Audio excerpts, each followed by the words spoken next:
బంధువులందరికీ జై శ్రీరామ్. సరిగ్గా సంవత్సరం క్రితం అల్లూరి సీతారామరాజు జిల్లాలోని మన్యం ప్రాంతంలో పర్యటించడం జరిగింది.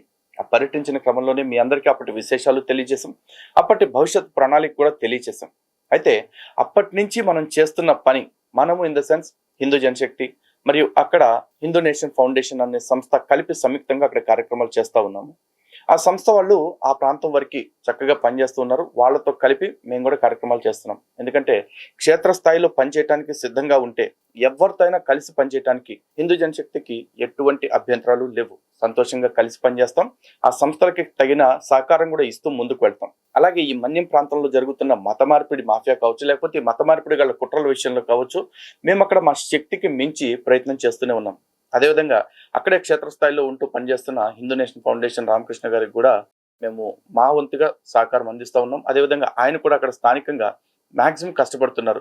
అక్రమ చర్చిలను అడ్డుకోవటం విషయంలో కావచ్చు, లేదంటే గర్భాప్సీలు చేయించడం విషయంలో కావచ్చు, లేకపోతే మన వీడియోని అక్కడ అందరికీ రీచ్ చేయడం విషయంలో కావచ్చు. అలాగే రామకృష్ణ గారితో పాటు అక్కడే స్థానికంగా లక్ష్మణ్ గారు, అదేవిధంగా విశ్వారెడ్డి, గణపతి రెడ్డి, ఇంకా కొంతమంది మిత్రులు ఎవరైతే కార్యకర్తలు అక్కడ ఉన్నారో వాళ్ళందరూ కూడా ఎంతో కష్టపడతా ఉన్నారు. అయితే ఈ గిరిజన ప్రాంతాల్లో మనం ఎందుకు పని చేయాలి అనేది ఇక్కడ ఇంపార్టెంట్ టాపిక్. ఆ ఎందుకు పని చేయాలి అనే దాంతో పాటు ఎంత స్థాయిలో పని చేయాలంటే ఎంత సహకారం కావాలి అనేది కూడా హిందూ బంధువులు ఆలోచించుకోవాలి. ఎందుకంటే మామూలుగా నగరాల్లో పనిచేయడానికైతే పొద్దున్నే వెళ్తాం, మధ్యాహ్నం తిరిగి వస్తాం, సాయంత్రం నుంచి మన కార్యక్రమాలు ఏవో చూసుకుంటాం.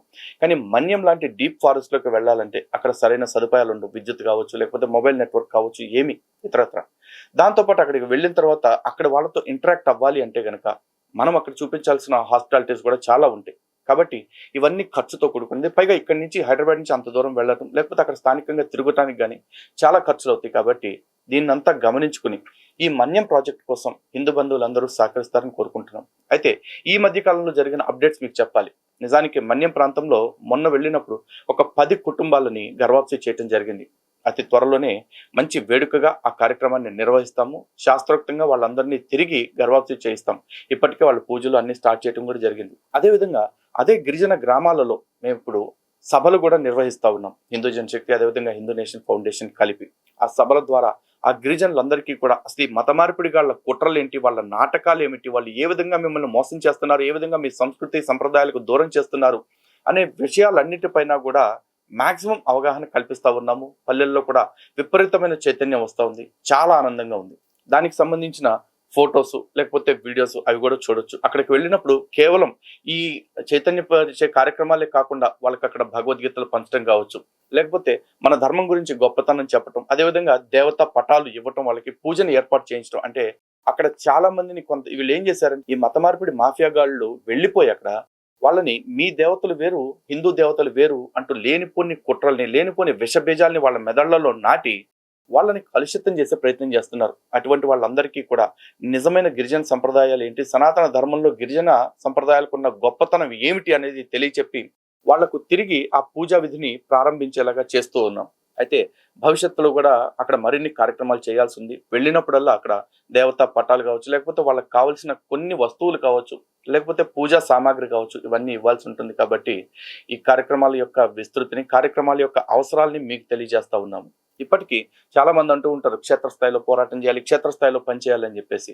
ఆ క్షేత్రస్థాయి పని ఏంటో మమ్మల్ని అడిగితే మేము చెప్తాం, లేదా మా రామకృష్ణ గారిని అడిగితే ఆయన చెప్తారు. అక్కడ ఉండి పని చేస్తున్నారు. కాబట్టి ఎలాంటి పనులు జరగాలి అంటే ప్రాణం పెట్టాలి, మనసు పెట్టాలి, తనువు పెట్టాలి, ధనం పెట్టాలి, అన్ని పెట్టాలి. అన్నిటినీ పెట్టడానికి మేము సిద్ధంగా ఉన్నాం. అన్నిటితో పాటు మా అంతఃకరణ శుద్ధి ఏదైతే ఉందో దాన్ని పెట్టడానికి సిద్ధంగా ఉన్నాం. అలా పెట్టి పని చేస్తున్నాం. కాబట్టి సంవత్సరం తర్వాత ఇప్పుడు ఫలితాలు స్టార్ట్ అయ్యాయి. ఆ ఫలితాల్ని కార్యక్రమం జరిగిన ప్రతిసారి మీ అందరికీ తెలియజేస్తూనే ఉంటాం. ఎందుకంటే ఆ పల్లెల్లోకి కూడా వెళ్ళి అక్కడ కూడా అనేక మంది హిందూ వీరుల్ని తయారు చేసుకున్నాం.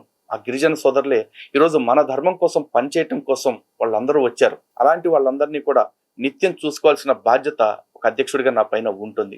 కాబట్టి నా బాధ్యతకి తోడుగా మీ అందరూ వెనకాల వెన్నుదనుగా ఉంటారని, ఈ కార్యక్రమాలకు కావచ్చు, కార్యాచరణకు కావచ్చు, ఇతరత్ర వాటికి మీ వంతుగా సహకారం మాకు అందిస్తారని మనస్ఫూర్తిగా కోరుకుంటున్నాను. అంతేకాక అక్కడ స్థానికంగా కట్టుకుంటున్న గ్రామదేవతల ఆలయాలు కావచ్చు, లేకపోతే ఇతర దేవాలయాలు కావచ్చు, వాటిల్లో కూడా మైక్ సెట్స్ ప్రొవైడ్ చేయడం కావచ్చు, లేకపోతే పూజా సామాగ్రిని ప్రతి నెల అందచేయడం కావచ్చు, ఇటువంటి కార్యక్రమాలు కూడా చేయాలని అనుకుంటున్నాము. కాబట్టి ఈ కార్యక్రమాల యొక్క సదుద్దేశాన్ని అర్థం చేసుకోండి. ఎందుకంటే నగరంలో వాళ్ళకి చెప్పడానికి, నగరంలో వాళ్ళ కార్యక్రమాలు చేయడానికి, సహకరించడానికి ఎంతో మంది నిత్యం ముందుకు వస్తూ ఉన్నారు. అదేవిధంగా కార్యక్రమం వెళ్ళాలి అంటే కూడా క్షేత్రస్థాయిలోకి వెళ్ళటానికి చాలా మంది అందుబాటులో ఉన్నారు.